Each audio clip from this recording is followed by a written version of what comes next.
ஓம் அகத்தீசாய நம. ஓம் அகத்தீசாய நம. ஓம் அகத்தீசாய நம.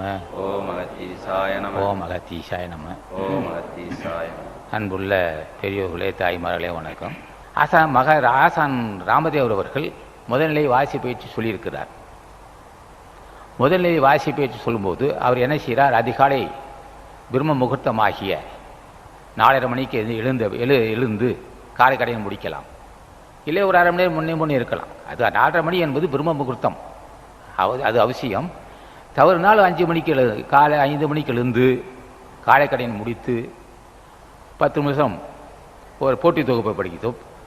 4:30 மணிக்கு எழுந்தால் தான் 1/2 மணி நேரத்துக்குள்ளே 5 மணிக்குள்ளே உட்காந்து போட்டி தொகுப்பு, அருள்பா, திருவாசகம் எது லகுவாக படிக்க முடியுமோ அதை படிக்கலாம். கடினமாக இல்லாதே கடினமாக இருக்கலாம், அதுவும் படிக்கலாம். அருள்பா எல்லோருக்கும் லகுவாக படிக்க முடியும். அருட்பெருஞ்சோதி ஆகவே ஒரு 10 நிமிஷம் படிக்கலாம். படித்து விட்டு என்ன செய்ய வேண்டும்? அப்போ கவனிக்க வேண்டும். அப்போ இது பயிற்சிக்கு அடிப்படை.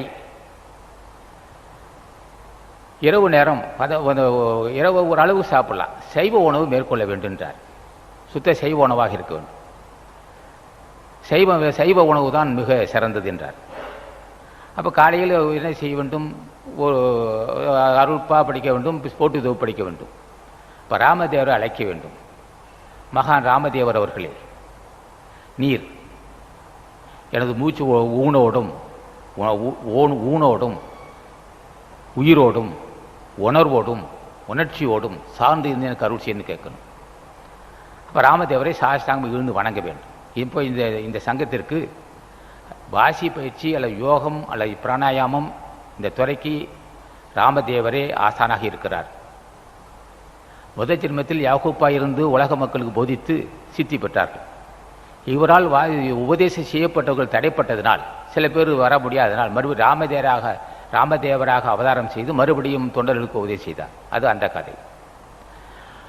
அப்போது என்ன செய்ய வேண்டும்? அவரை அழைத்து அடியேன் வாசியோடு வாசியாக கலக்க வேண்டும். அடியேன் ஊனோடும் உயிரோடும் உணர்ச்சியோடும் நாடி நரம்போடும் ஊடுருவி என்னை ஆட்கொள்ள வேண்டும் என்று கேட்க வேண்டும். சாஸ்தாமிலிருந்து வணங்கி அப்போது இதை மின் விளக்கே போதும்.